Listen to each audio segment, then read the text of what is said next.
I'm Riley Harvey, and we are live with a broadcast from ZMS Livestream with West London VR race 10 of the third series. We've got Mike with me, Mike Lister, who's on the bike, possibly here just warming up in the background, getting ready to race for this, an important race in the series where everything hangs in the balance. How are you doing, Mike? Yeah, hi, good evening Riley, good evening everybody, thanks for joining us. Yeah, so we're on to the 10th race of the series, 3 more after this one, so we're getting to the pointy end of this season 3, and it's pretty close at the top, pretty close in both the individual rankings and also the team competition, so yeah, there's a lot to play for still, and I think it will go all the way down to the last race. It's a very competitive series, and looking forward to it tonight. There's a couple of small bumps, good numbers again, so I think it will be a fast race. And someone might get away on one of those climbs, but I imagine it will come down to a bunch sprint at the end, so we'll be keeping an eye out for that. You got your eyes on anyone, Riley? Who you picking for this evening? Tough field to pick from. Well, it's one of the biggest sign-ups that we've seen so far this season. We've got looking like over 75 riders that are turning up. They've left it till the latter end of the series to start joining in en masse, but with sprints, it's hard to miss out Ned Bowen. Nick Greenhouse has been riding well, and he's generally got quite a few of his teammates in the mix to give him assistance. So, yeah, I think it might come down to be between one of those two. Well, here's the course then. Once again, out in West London, you can see there's a few tight turns there. A couple of sharp corners that riders will just need to keep an eye out for, make sure they're positioned well. And you can see that final, there's a right-hander if you're on the course, just towards the bottom of the screen. Just after that, that's where we've got a little bit of a climb within the last 1.5 kilometres. It rises at 4% for about 500 metres. So that might just give someone a bit of an incentive, a bit of an opportunity to push on and break away towards that finish line, which is just around the bend as well. So you're going to have to be tactical towards the finish. We have got the live poll in the YouTube chat. We picked out 4 riders, and you can vote who you think tonight's winner is going to be. And I caught up with Ned actually just before, a couple of minutes ago, and he said he's not ridden with the new physics yet, Riley. So he's not sure how that's going to play on a course like this. So he's obviously picked him out as a favourite. He's playing down his chances at the minute. So. Already people getting the excuses in. Right, 30 seconds from the start. I'm going to hand over to you whilst I just get into my race pace mind. Get into the zone, Mike. Get yourself underway there. Yeah, personally speaking, the physics, there is a difference to the physics, but I didn't find it dramatic. I know a few of the other riders have got different opinions on that matter.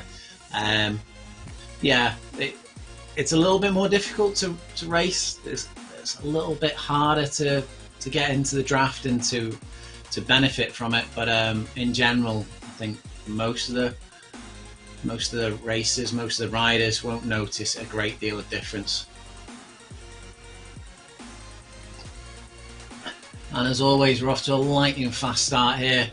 All the riders hitting red numbers, up in their high power zones. And already the field's fragmented with those efforts straight off the line. But the front group there, we can see Mike Aid near the pointy end, Nick Greenhouse, Wood-to-Clace, who's another fantastic rider, and just tucked in there, Dave Morrison. Dave Morrison is the organiser of this series. He does a lot of work behind the scenes to promote the rides, goes out, does a live ride preview. If you go onto Facebook, you can see the video. He goes around and rides the course and records it so everyone can see what the real course looks like, and get themselves a preview to figure out where they're going to attack. Just seeing at front there, 2 of the Ratio racers already lighting things up. They've got themselves a little break there. It's Alex Plazier and Krajowski. Unlikely to stick from this early on in the game, but they are showing that they can do this. They can work together and create a little gap there.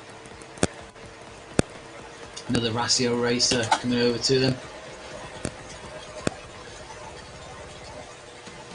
And you can see Alex plays his figures there. He's just eased off on the power massively there as he's seen the group caught up to him. And down at 260 watts. I think they were just using the topography there. There was a little incline, and once they crested that, that's where you saw Alex ease off as well. He's going to start using the downhill to maintain his momentum. So shout out to, we've got Danny Stain on YouTube. He's back in Team Sands, the South African and New Zealand team. And we've got Wayne Schnitzling in the Facebook chat as well. So good evening guys, thanks for tuning in. And I think Ned's also watching. He likes to watch the stream whilst he's riding. It gives him a little bit of a different perspective on what's going on. Perhaps gets the inside track, a little bit of insider knowledge to see who's coming up on him, who he needs to worry about. This is why I try not to give all my tactics away on the live stream.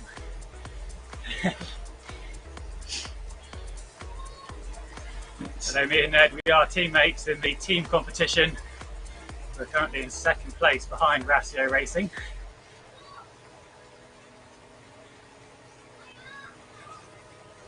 Peloton's staying together fairly well there. There is occasional little breaks taken off the front, but I think at this moment in time there's nobody really pushing hard to get away from anyone. Not a great deal of climbing overall in this race. I think 72 metres in total of elevation. Yeah, so we're just going up to a little incline. Not very steep, only about 1%, 1.5%. But that does just scrub off a little bit of that draft benefit. So riders would have to work just that little bit harder just to stay in the group. King smile on. Yeah, he's got the lights on, giving us a wave. I saw him in the sign up, but with you saying he was watching the live stream, I wasn't sure whether he was going to actually be in the race as well. But obviously, people are catching on to the fact that you can get a bit more of insider information by having the live stream running at the same time as running the race. I think they just like listening to you, Riley. Of course, that's the only reason.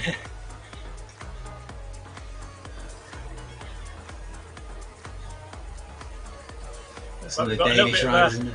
Stretch again, yeah, a little bit of a break. You see who that is at the front? Is it Wouter Claes?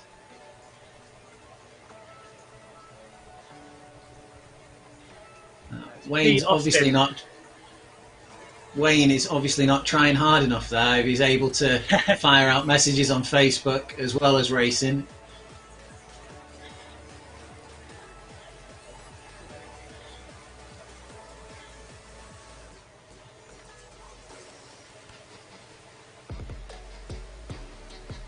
So it's Peter Austin.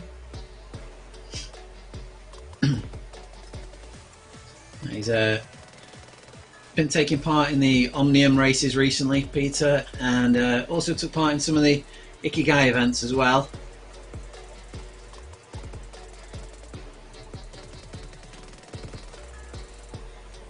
That was a good series, the Ikigai events. Several days of racing back to back, based on the Japanese Tokyo Olympics road races and time trial routes.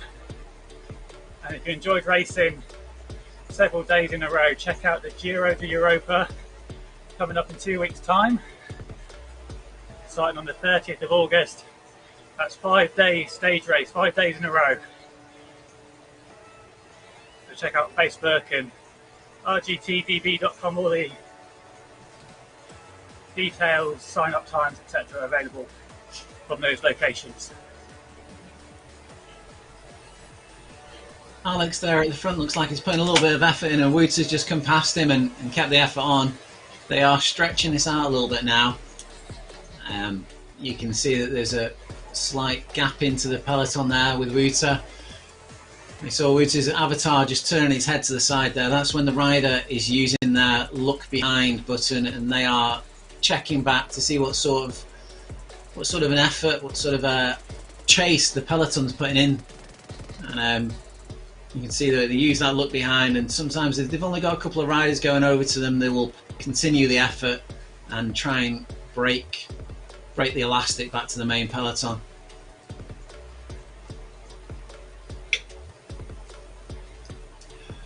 We've almost got two races in one here with a... So it's a little bit strung out, this front group, but it's coming up to another little climb, so that might just have a little impact as well. Yeah, it looks like there's a few riders off the back as well. Always good to see races forming on the road.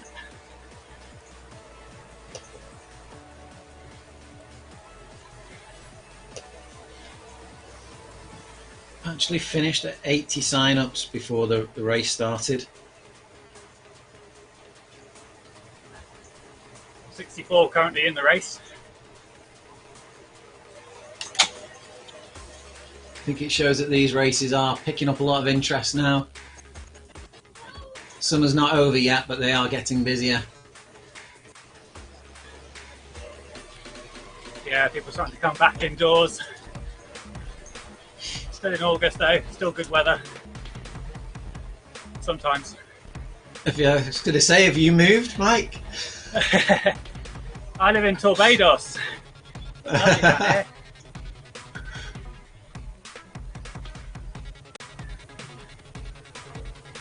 Back with Nick there, he's one of my picks. He's being protected by his teammates there. He's got a rider sat with him.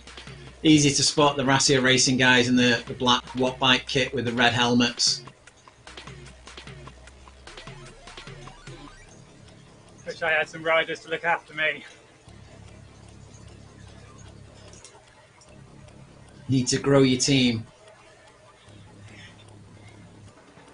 Back here with the Heron group now. 32 seconds in deficit, 9.2 kilometres left for the lead rider. We're about a kilometre behind here with this group.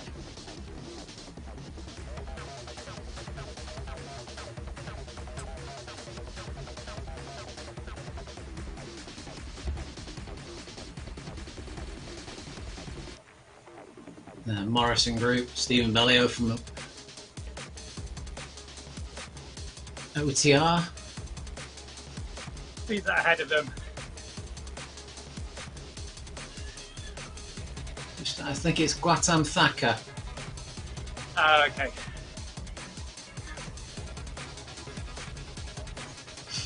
thought maybe it was someone a bit further up the road, but yeah, I think you're right. I think he's come off the front of this group, and he's been in a bit of an effort, pushing things along.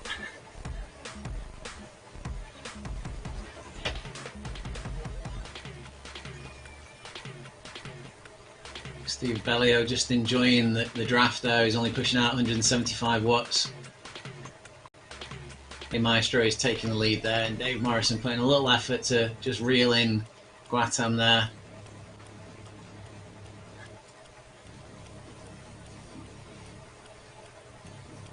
Carlos Sela. Oh, that's a surprise.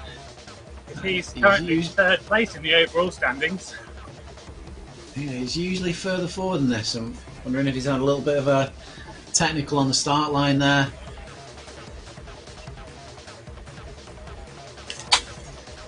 Tomasz Poniatowski. 470 heating up a bit. On a little climb here, 4% gradient. On the cobbles, Melville's pushing on at the front.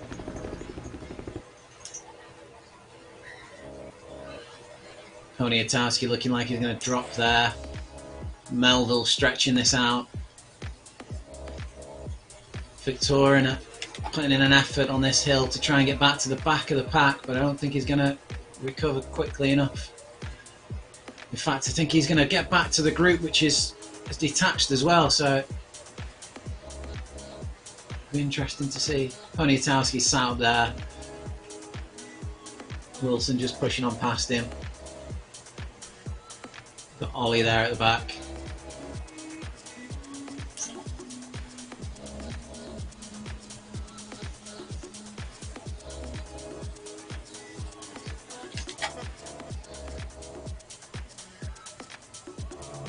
Ollie, a new rider, he's seemingly only been in Lou's group rides on the Saturdays.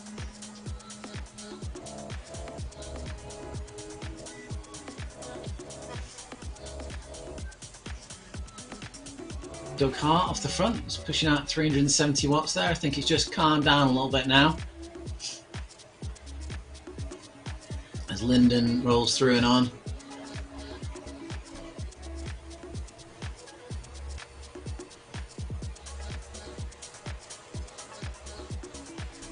Doug Hart's up the pace a little bit again. Yeah, it's racy. You can see it strung out behind these two guys. Igor Kops puts himself into the wind for a moment there. But he's eased off. I don't think he's seeing this as the moment to make the attack.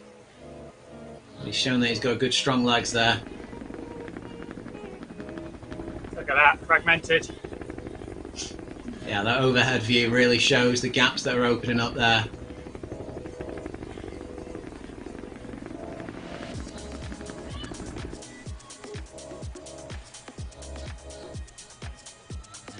So back onto a bit of a downhill now, so just giving the chasers just a little bit of momentum to get back into a group.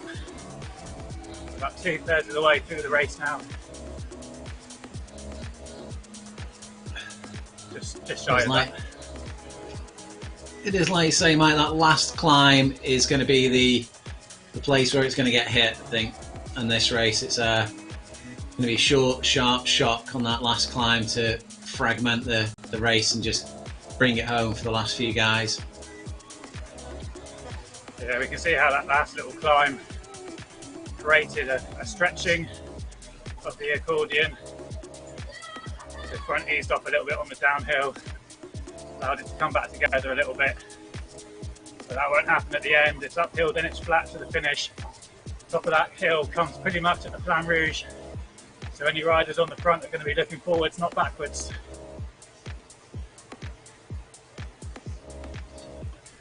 Wayne Schnitzling's at the front of this race again.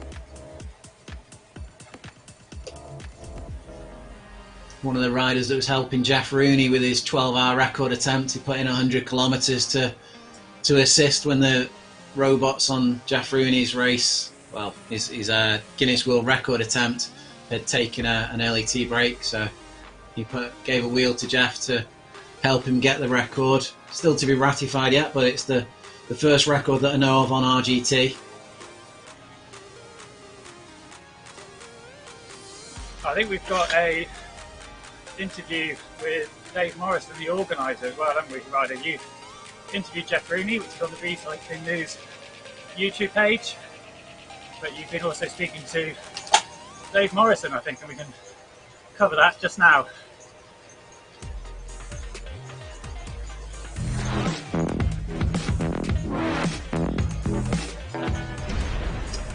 Massive thanks from West London VR to everybody who's raced with us, RGT for the support, what a community, absolutely fantastic.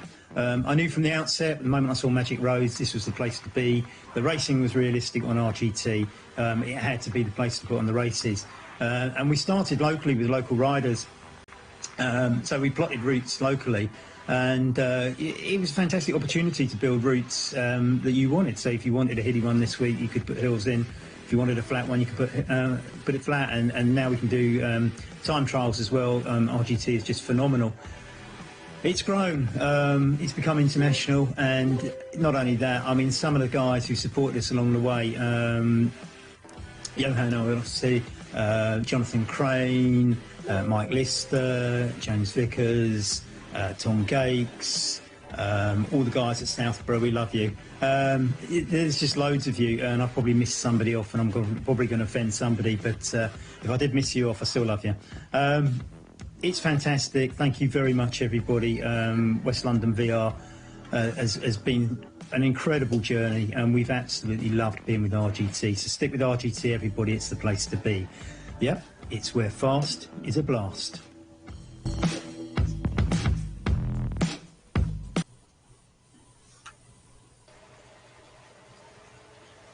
Thanks to Dave Morrison there. You know, as I was saying earlier on, Dave puts a hell of a lot of effort in behind the scenes to get these races organised, and a lot of work into making sure that they're good events that are well attended. So if this is your first attempt at this race, if you want to take part in the series, you'll always have some good numbers to race against. It won't just be yourself on these courses. There'll be plenty of other riders there, making it an interesting event for you, making it a challenge.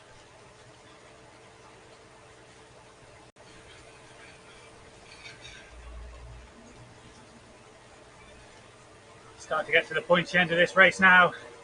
3 kilometres to go.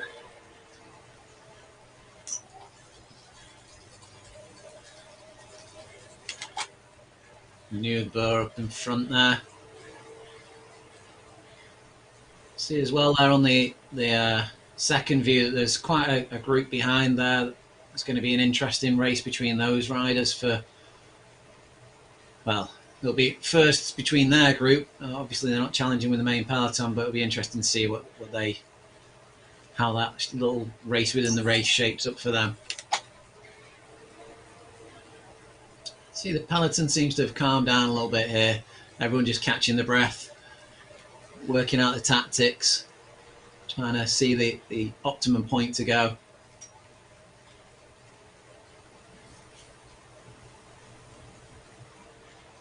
Yeah, so within the next kilometre, that's when that climb starts. Got a sharp right-hander coming up. That's why I've just been pushing forward. Make sure I'm towards the front for that corner.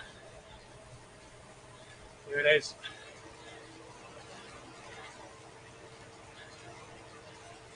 So making sure that I'm not, ideally, not right on the front. I'm getting a bit of saving.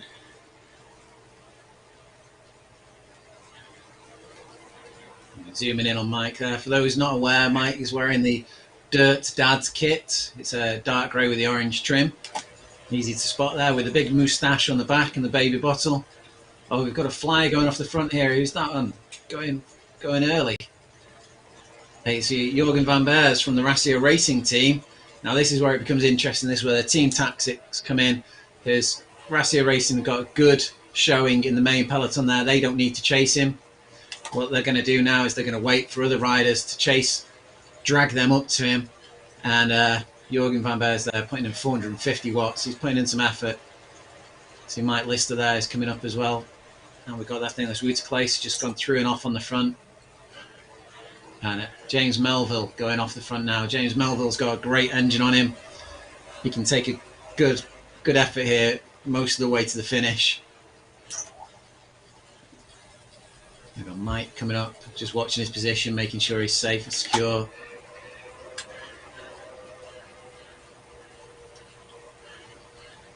But we can see now getting closer to the end, the attacks are not just fading away. There's another rider following up with that attack, so they're coming through and going straight off the front. 1.2 kilometres to go, and Igor Kops has gone through and off the front there, but he's not chosen this moment to make his challenge for it. He's going at 350 watts. Just into second place there.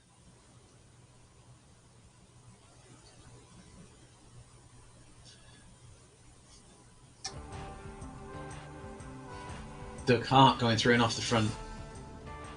Igor Kops just sitting in his wheel, enjoying the draft. Got Bergqvist behind him. Linden gets Swifties in there as well. Not seeing King smile on for a little while. Wayne Schnitzeling. My shout for the win. And Nick Greenhouse is floating around in the top 10.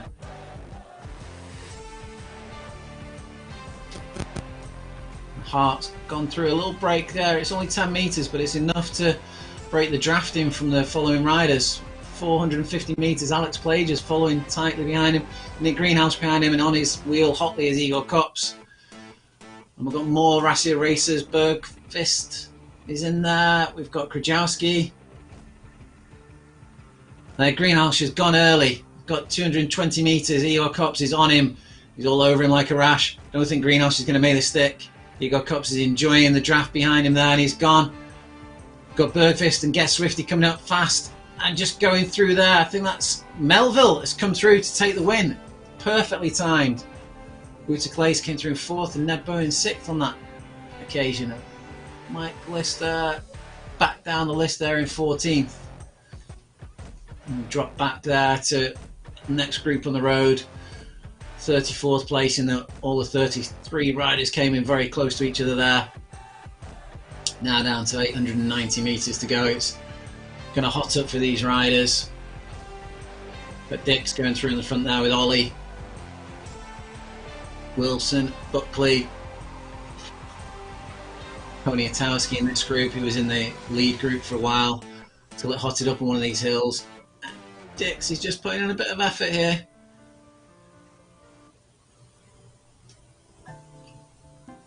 Buckley is marking him, enjoying the slipstream. Wilson sitting on his wheel.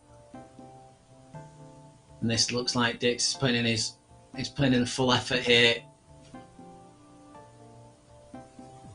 He's gone for it. He's gone for it with 400 metres still to go. Will he be able to sustain this effort all the way to the finish line? Got Ollie following through there. It's only 290 metres left to the line now. And it's hotting up between the group behind. They're all pushing as one force now, so I think they're going to reel Dix in before he gets to the line there. Poniatowski putting in an effort. And Poniatowski is through off the front, 86 metres left to go. Buckley's coming in fast. And I think Poniatowski's going to keep it to the line. I think it's Poniatowski and then Buckley and then Ollie in those races.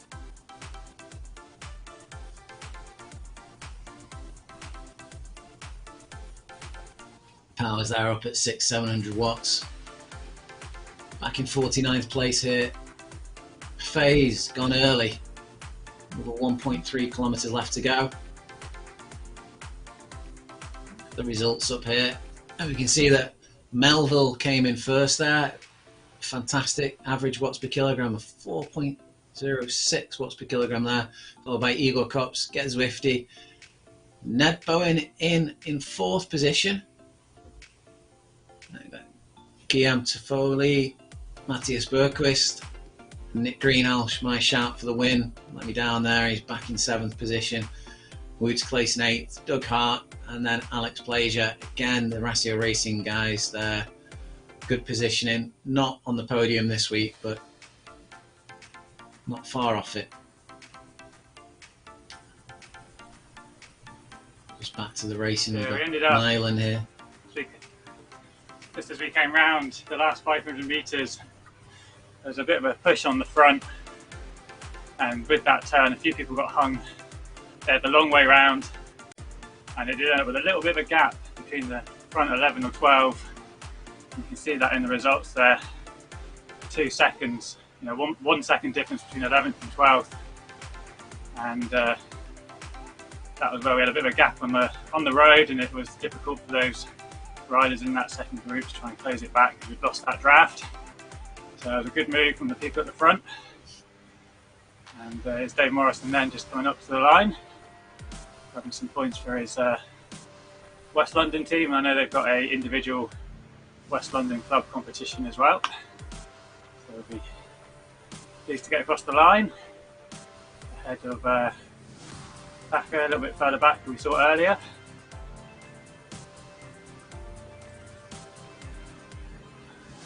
That's the thing that makes the racing about RGT a little bit more interesting than some of the other platforms, is the action that is caused within these corners, the braking, the different lines that you get taken into, knowing when to accelerate, whether it's on the way into the corner or the way out of it, judging your position on the group that it's going through the corner, whether you need to ease off slightly to get your avatar to move across. It's all things that come with experience, but I think there's a few of the riders that just find it a little bit tricky with the change in the physics, something that they'd learned and was easy to them, having to just relearn slightly and just adjust to the new physics. Some are doing it quicker than others. But it's like you say, Mike, it's interesting to see that there was a gap, a group going through so tightly up until that last corner, and then it just creates a gap of 1.2 seconds. Yeah, I think partly that's just because the riders are accelerating towards the line, it's spreading it out, and you get that stretching out of the pack effect because everyone's pushing hard. You know, if we were all riding comfortably, then we all spread out across the road as well. So I think that does represent what would happen in real life as you're sprinting towards the line. You do end up with these sort of slightly smaller gaps as people respond at different times, and as they put the watts down, they accelerate quicker and pull away. So that's what we saw today, and those riders who had done their homework had popped in and seen that corner and they'd attacked before then, and that gave them the advantage.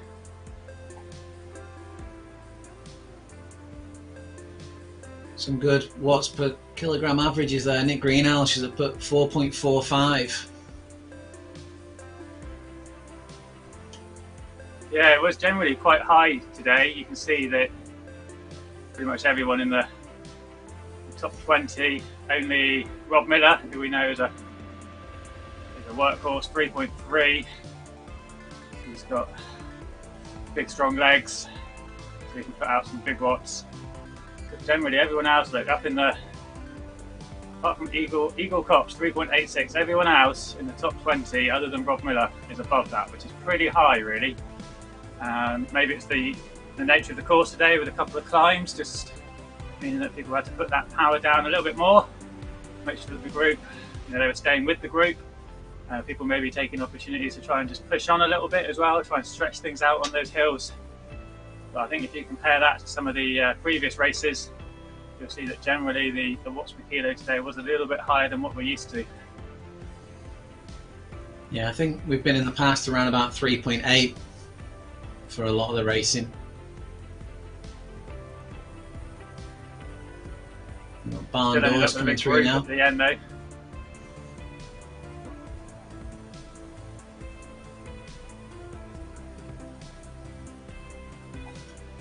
I'm surprised to see Johan back in 59th position there.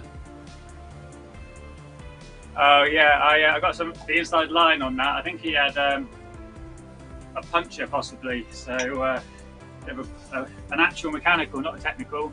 So yeah, there was a comment on the YouTube chat. So I think that's possibly what happened to Johan. Just the pole we had. It was a joint on the pole between Bowen and Clace for the win, with Cops also getting a vote. So you can see three of them there in the top 5, and the other person I think was Nick Greenhalgh, who finished 8th. So yeah, 3 of the top 5 there selected, and it was Eagle was the best of those 4. So I know he was watching, wasn't he, a couple of weeks ago? So good to see him taking part. I don't think he's done many West London races. Not too late for people to join in and have fun every week. You don't need to worry about the overall leaderboard. You can just dip in and out as you please. Now it is worth noting that a lot of these races are part of series, but you know that you don't have to take part in the full series. Just jump in, enjoy the racing that you're doing, and don't worry about the long-term results.